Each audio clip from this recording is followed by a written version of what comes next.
slam thérapie et autres. Elle est la deuxième représentante du Cameroun. Son titre en compétition, l'Undem.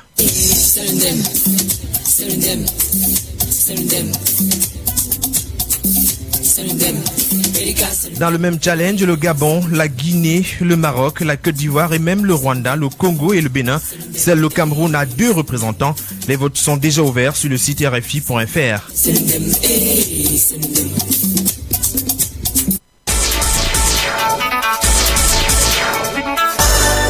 La page internationale.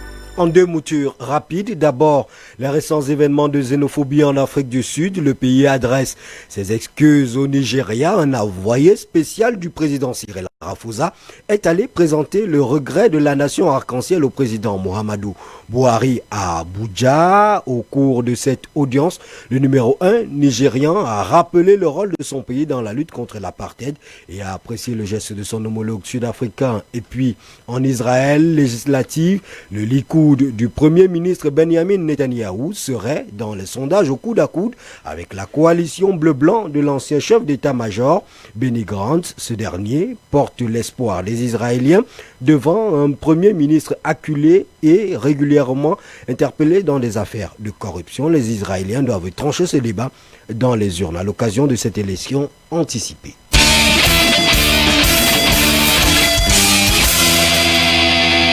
La page sportive. Thomas Dakendi, bonsoir. Bonsoir Michel Mbarga. On va monter au filet avec les dames du Cameroun ce soir au Japon, Coupe du monde de volleyball Japon 2019 où les Lions du Cameroun affrontent donc dès demain pour leur 4e sortie. Après avoir essuyé 3 revers d'affilée respectivement face à la Russie, la Chine et la République dominicaine, les doubles championnes d'Afrique vont tenter de se relancer dans cette compétition face au pays hôte, le Japon, qui a tout à confirmer devant le Cameroun qui en est à sa phase d'apprentissage. Le Cameroun qui a encore 3 matchs à disputer va essayer de monter en puissance comme cela a été observé lors du match contre la République dominicaine malgré la chute au tie-break 10-15. Mais l'on a noté la belle réaction des pouliches de René Akono. Après 48 heures de pause, l'on peut se dire que les batteries sont suffisamment rechargées pour la suite de cette Coupe du monde de volleyball dames qui se referme dans quelques jours. Après cette rencontre de demain, le Cameroun va enchaîner avec un autre représentant asiatique, cette fois la Corée du Sud, et qui en est à sa 2e participation dans cette Coupe du monde. Vivement que les ambassadrices camerounaises trouvent des ressources nécessaires pour venir à bout des futurs adversaires afin d'améliorer leur ranking mondial. 18 heures passées de 17 minutes à l'immeuble Étoile de Yaoundé. La suite du journal bilingue, c'est en langue de Shakespeare avec Marc Walter Njapte. Good evening. Thanks, Michel Mbaga, and welcome to the second part of the news. Pre-consultation talks ahead of the major national dialogue continue to gather steams from the cross-section of the Cameroonian public. The head of government chief, Dr. Joseph Dion-Gute, today received the Secretary General of the Central Committee of the ruling CPDM party, Jean Kwete, the Union of Cameroon Journalists, and the Fadimatu Iyawa-led delegation of the Youth National Council. The respective delegations made proposals for the major national dialogue announced for the end of this month to end the Anglophone crisis. Meanwhile, the delegation of other political parties have been scheduled to meet with the PM tomorrow, Wednesday, according to an official program of the various pre-consultation talks which began today and will end on September 27, 2019.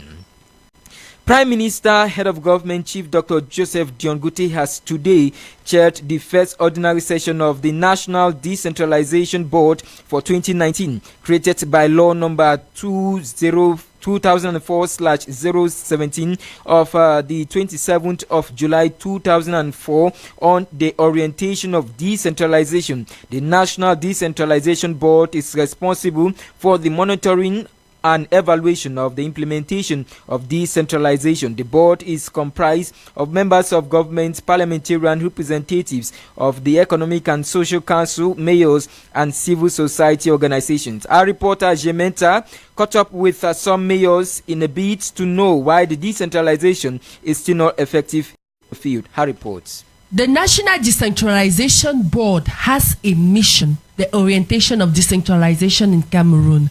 In some part of the country, some councils face difficulties to implement decentralization effectively, like the case of Boniface Chikelem, mayor of Tuba Council in the Northwest region. These are not adequate as compared to the needs of the population. And sometimes what is given to the council is still having to do some control and labor of your own. Like sometimes you sit and have a road that is constructed and you don't know how the road came about. Would that be consent of the council? Apart from Tuba Council, the Tiko Council also faces challenges in the decentralization process, as the first deputy mayor of Tiko, Joseph Elundu, tells us why decentralization is not fully effective in his council. The general process is very slow. For example, we have the redistribution of the council additional taxes, which in French appellation is called centime. It has to come quarterly to the various councils, but it's hardly been respected,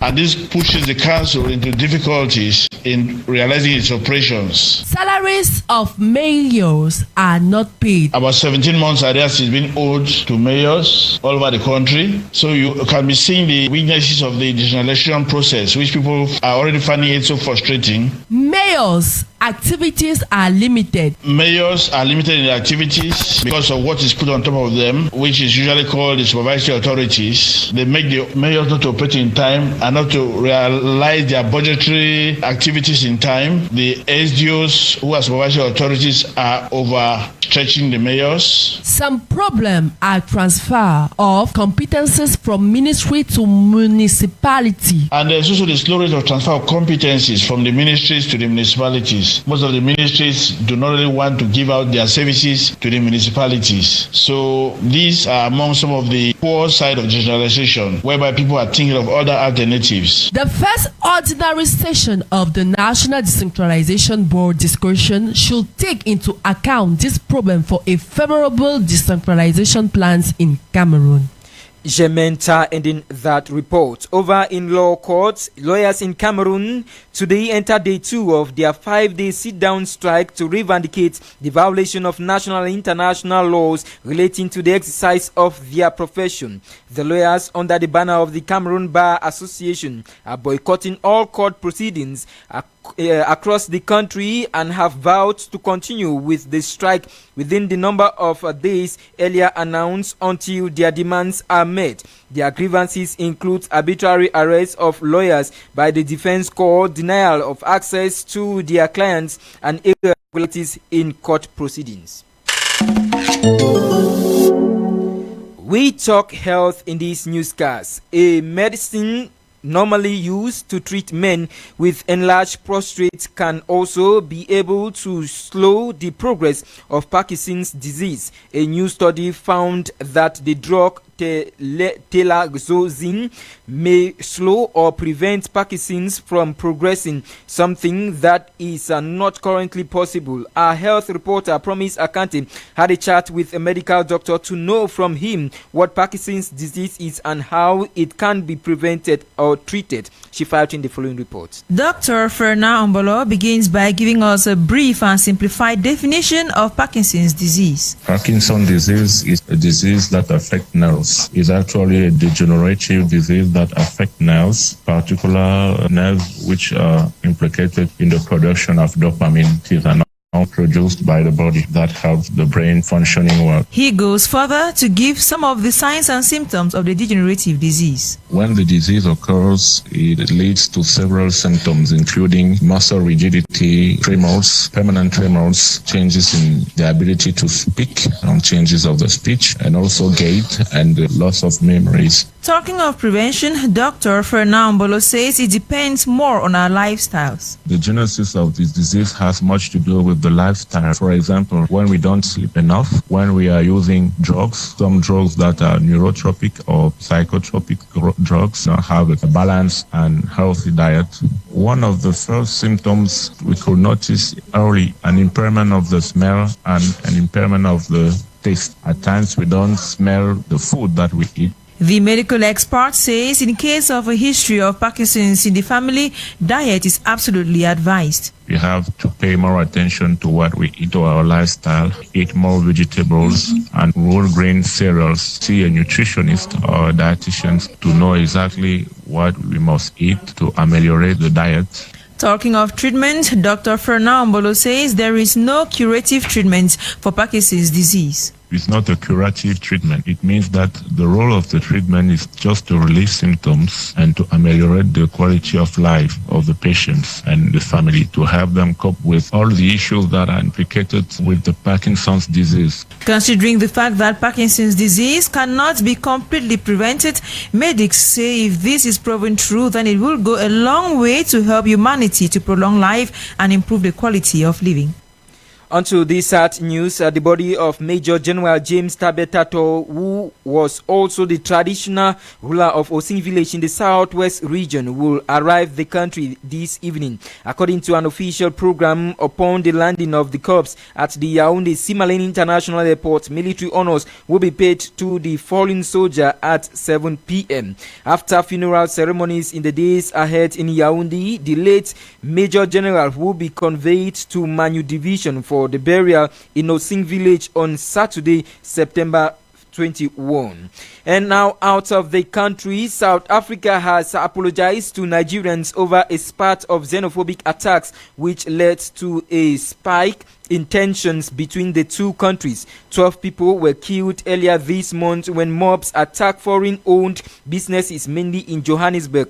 A special envoy from South Africa presented an apology to Nigeria's President Muhammadu Buhari yesterday. We take you to sports, where former Indomitable Lions goal poacher Patrick Mboma has expressed his wish to coach the men's national football team.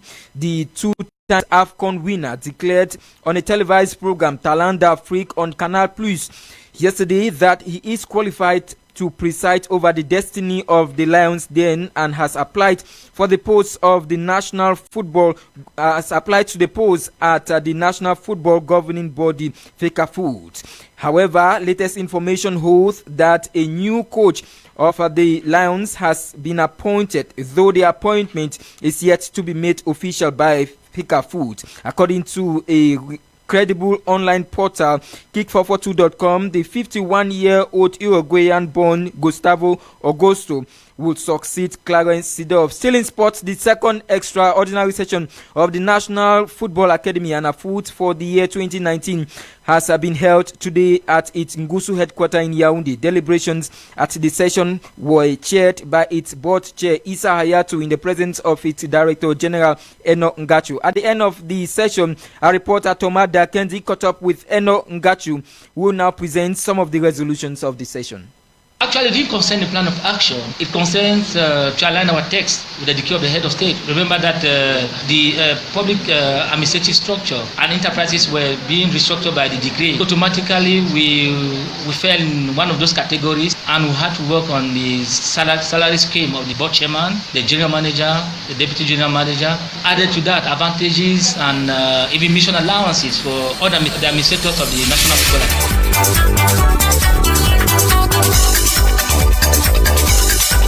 And ladies and gentlemen, that is where we put an end to the Royal 6 p.m. bilingual newscast, and we benefited from the technical expertise of Salomon Esana at the audio console, Steve D'Souza at the camera for live broadcast on our Facebook page, Royal FM Cameroon. This news was produced by Steph Mvuga, editorial coaching by Carol Prudence Tienchu, copyright Clark Ngelewi, general coordination Roger Kiek de Kikian, for general supervision Reverend Pastor Emmanuel Noebisai. At the anchor for presentation, we were to Marc Walter Njapte and Michel Mbaga. Bonsoir Michel. Bonsoir Marc Walter Njapte, on se retrouve demain. Certainly.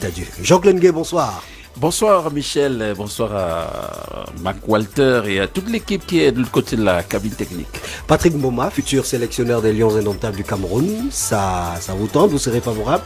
Ben, le Cameroun, c'est le Cameroun, donc tout est possible. On ne peut rien attendre. En attendant, et lorsqu'il aura validé toutes les étapes qu'il y a à valider,